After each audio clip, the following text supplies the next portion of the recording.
In a world of supernatural spirits that will steal your balls, to intergalactic alien mercenaries capable of complete and utter world domination, there is one teenage girl destined for greatness: Momo Ayase. There aren't many people as important as her in Dandadan, as she is prepared to become the most OP character in the series. And it all stems from Momo's tragic past. Like every overpowered shonen protagonist, she was cursed with dead parents. Due to this, from a very young age, Momo was raised by her granny, Seiko, who had since then been secretly preparing her to refine her chi and unlock her latent psychic abilities. The question is though, why did Seiko secretly train her? And what really happened to Momo's parents? Well, they might both have the same answer. You see, though Momo didn't initially realize it, these practices were Seiko's way of protecting and teaching her to defend against spirits that could be after her. Furthermore, the mystery of Momo's parents' death could be the reason. We know Seiko's line of work as being an incredibly powerful spirit medium with the powers of a god on her side, thus it's not out the realms of possibilities that Momo's parents may have been victims of a spirit. Thus, not wanting to lose her granddaughter the same way she lost her own child, Seiko trained Momo from the get-go, even if it cost her their relationship together. But what does this training even look like? Well, we can see in the story when Seiko trains Gigi the kind of stuff that Momo would have been put through, such as focusing on the power inside, just below the navel region, keeping your back straight, and projecting your chi at all times. However, this technique doesn't just train one's chi, but also acts as a protective measure against evil spirits, reinforcing the idea that something bad was after her even as a child, possibly the very same spirit that killed Momo's parents. In fact, Seiko explained in chapter 1 that by doing this, no illness, accident, or evil would come Momo's way when visualizing her chi beaming up from the crown of her head. However, it was Gigi who actually made Momo stop her training as a child. You see, because she used to have a crush on him, Momo was left heartbroken when he took the piss because it looked funny. This soured her relationship with her granny heavily, with Momo flat out hating Seiko. But deep down, she knew that the hate wasn't really for her or the fact that she was bullied for looking silly, but rather because they were ridiculing her grandmother. That was what truly angered her deep down. So even though she was very close to her loving granny, this incident pushed them apart greatly. Everything changed on one fateful day though, the day she was dumped.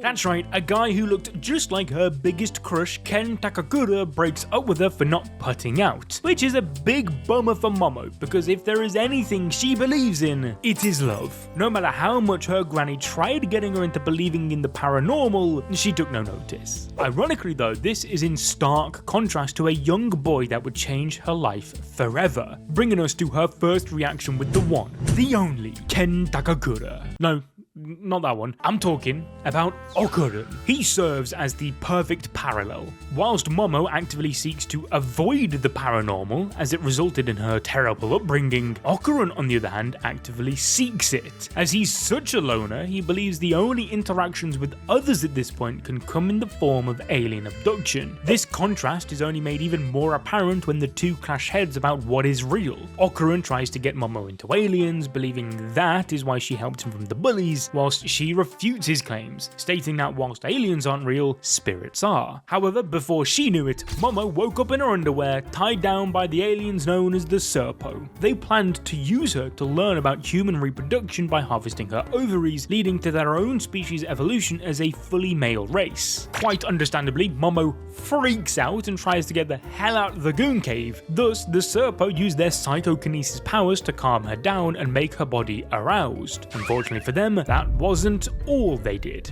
Because the Serpos tampered with her brainwaves, Momo's chi pathway was accidentally unblocked, unleashing her full potential. Thus, remembering her granny's advice on using her inner energy, Momo taps into her dormant psychic powers, turning into the baddest bitch in the solar system. With complete ease, the alien's mental restraint is ripped right off as Momo's chi overflows around her, cracking space-time. Now, as her latent abilities transcend the universe, she unleashes a powerful kick, destroying the UFO and sending the Serpo flying. Moreover, she was able to pushed Turbo Granny out of Okarun's body, scaring her off due to her insane powers, sending her running back to a tunnel. However, she took Okarun's schlong with her, meaning he was still cursed, which Momo had to contain. And as if things couldn't get any worse, she learns Okarun's real name was actually Ken Takakura, making her heart and mind go crazy. Nonetheless, she invites him to a house where a talisman placed by Granny to ward off spirits sets Okarun on fire. But hey, after dealing with that, I mean, at least the danger's all over.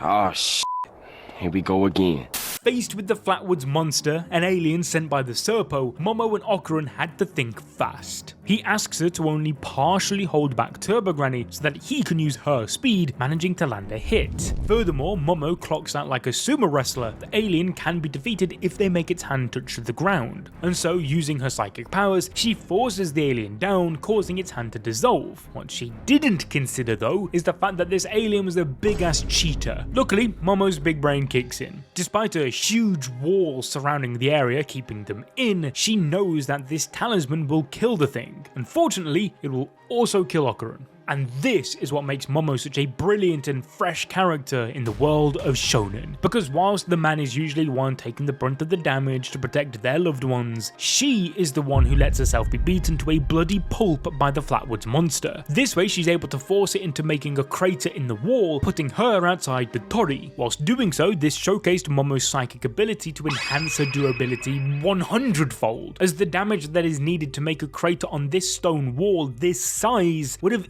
easily crushed any human body into a pancake. Yet Momo was able to absorb the damage with a force field like barrier, leaving her only with some bruises. Thus, by using her powers to then pull Okarun to safety, she reapplied the talisman, saving them both. Saying that though, this left her totally exhausted, and so there was still so much room for improvement. Because if Momo didn't do something soon, she was destined for a life of hell. Because without her, Turbo Granny would continue to pop out and possess Okarun, meaning she would have to spend her entire life watching him piss, shit and sleep. And I get she loves the guy, but even that is a bit much. And so Granny Seiko gave her the next lesson in her training after all these years. You see, the way Momo's power works is she's able to see and sense the aura of things, both living and non. Furthermore, her spiritual awareness allows her to control that aura, and by proxy that thing, using psychokinetic hands that extend from her body to grab them.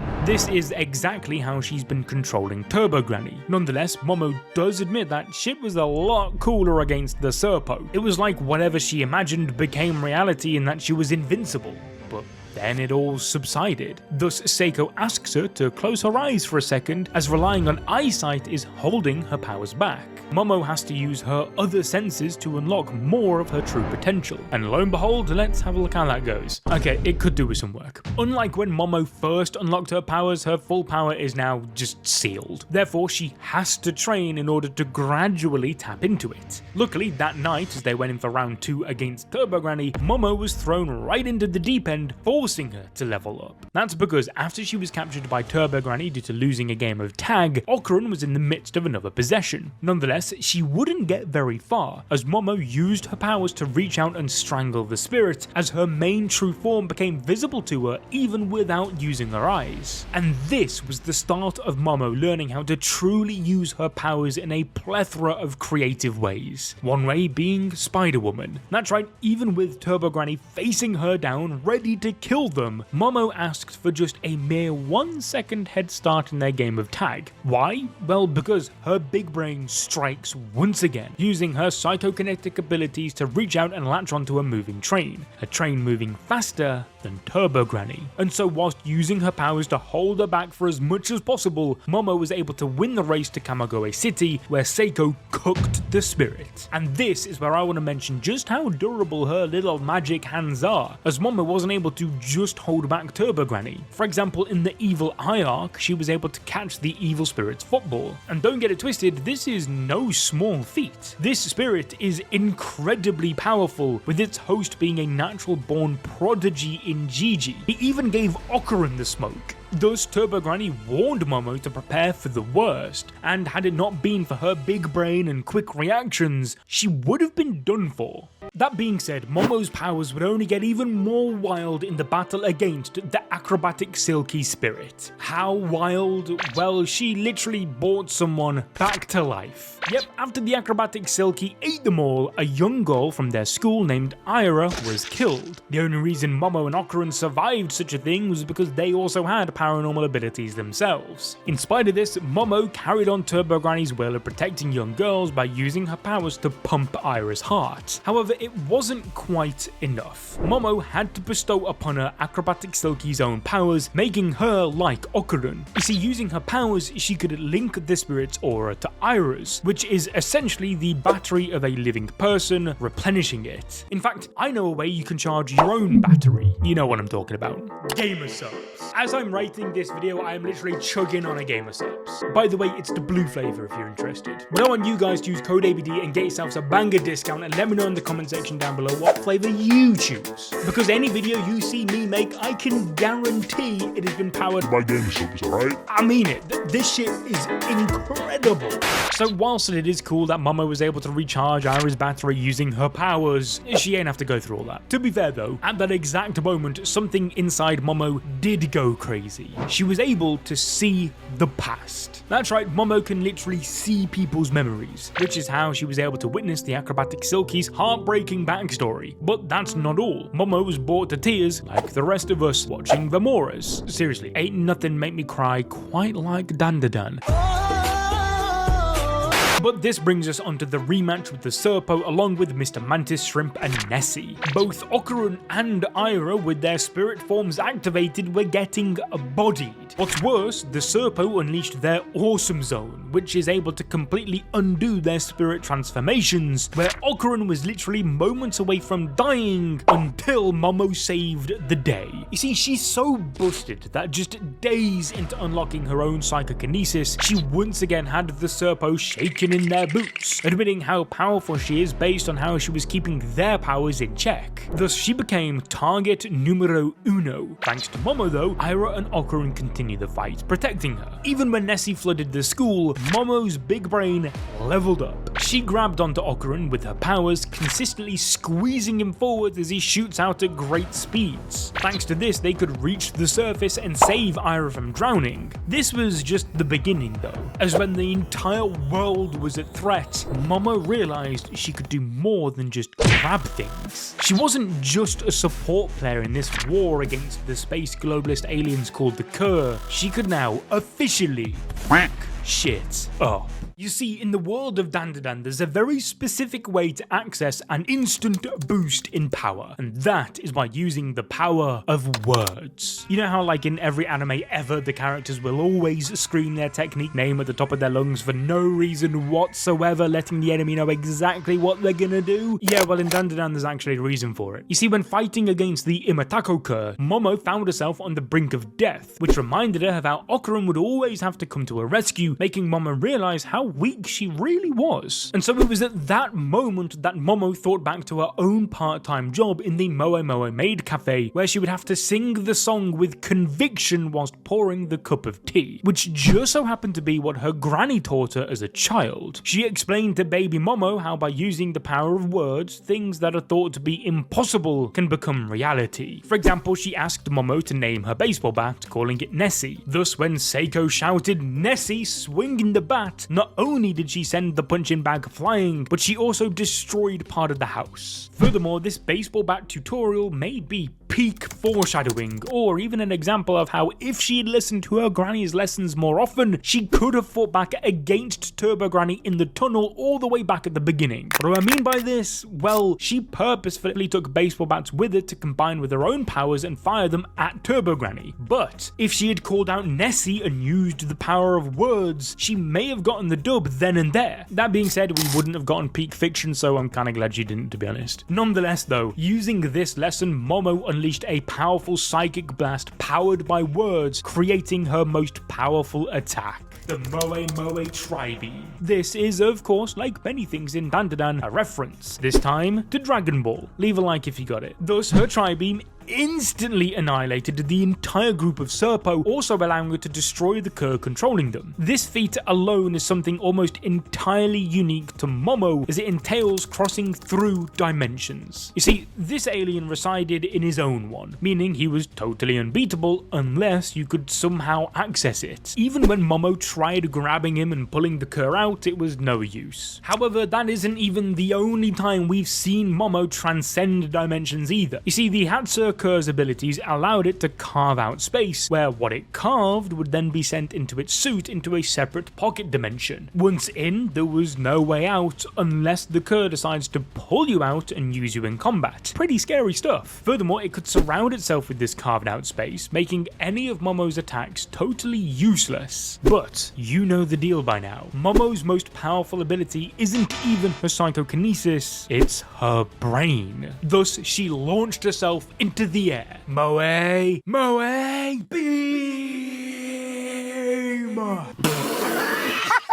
Yep, she sacrificed herself to win. Would have sacrificed herself if not for her super duper high IQ, because as her powers transcend dimensions, she was able to escape and destroy the space carving suit from inside its pocket dimension, saving the day. Saying that, there is a slight limitation on this technique though. It's not very long distance. Even Ira pointed this out to her, calling it totally useless. Furthermore, once Momo does use it, she is totally out of energy and can't use her power again. In spite of this, she can combine it with her side piece Gigi to bypass this problem. When he uses his powerful Ha Wave, she can tag onto its range, sending her Moe Tri-Beam a long distance. However, that would prove to be useless for what happened to her next. In fact, everything was useless, except that big brain of hers. That's because in chapter 134, Momo fell into a magical game disguised as a diorama model. The catch being, she was unable to use her psychokinesis. Had it not been for the help of a new friend, the Brella Boy, Momo would have met her end right then and there. But why could he use his powers and not her? Well, it was because he had Okarun's missing golden testicle, and without it, powers can't be used in this world. Even he admitted that Momo was way tougher than him after using up his Brella Boy transformation, and so he gave her the ball after Momo unleashed her Tri-Beam and a giant chef trying to kill them. But of course, this just left her powerless all over again. However, they unlocked what was called the Nom Nom card. Thus, the two of them gained the ability to use the powers of whatever treats they ate. For example, when Unji took a bite of a donut, his legs turned into such. When Momo licked a lollipop, she became sticky all over. Perhaps the craziest of them all, though, was the spicy snacks which let her breathe fire. She used this on one of the boss monsters of the game, following up with the power of another card, the Carmine, which gave her the Dark Knight equipment, allowing Momo to get the dub, awarding her with another card, which meant that her body could become stone at the cost of slower movement. But with all these mini-bosses out of the way, all they then had left to beat the game and escape was to face the final boss, a full-on castle siege against an entire army where they had to assign roles such as knights, archers, mages and warriors to 210 troops, with Momo choosing mage for herself. After a strategic battle, she and Unji reached their destination inside of the castle, destroying the crystal within. But at that moment, Okarun and Turbo Granny appeared, telling them to run away as breaking that crystal spelled big, bad news. The spirit revealed that it was no board game, but actually a cursed wicker trunk containing an evil yokai trapped within, that yokai being the fairy tale card. Meanwhile, on the outside, Rin used the Ombudsman's singing ability to manipulate gravity, lifting everyone out of the box, saving them, yet it had no effect on Momo. Okarun did everything he could to not let go of her, even confessing his feelings in the heat of the moment, but it was all no use. Momo wasn't able to leave the game. However, after a fierce battle, the fairy tale card was ultimately defeated, but something wasn't right. When Momo returned to the real world, she was tiny. So small, in fact, that she was now living in a toy house and reduced to Ira's little play toy. And so, although Momo succeeded in finally getting Okarun his balls back, whilst also finding love along the way. Life threw another curveball at her then and there. Thankfully, as her powers are psychic based, she can still use them to the same level as ever. In fact, there's even more room still for Momo to level up. For example, we can't forget that her granny is literally the most badass gilf to have ever stepped foot in modern anime. And well, she quite literally has the power of a god. And so it's only a matter of time until Momo too has the power of god and anime on her side, finally returning to her true size and getting together with Okarun once and for all. But whilst we wait for all of that to happen, you should probably watch this video on your screen right now. Trust me, you're gonna like it, you just are. Watch the entire thing, and if you don't like it, leave a comment, call me out, I don't care.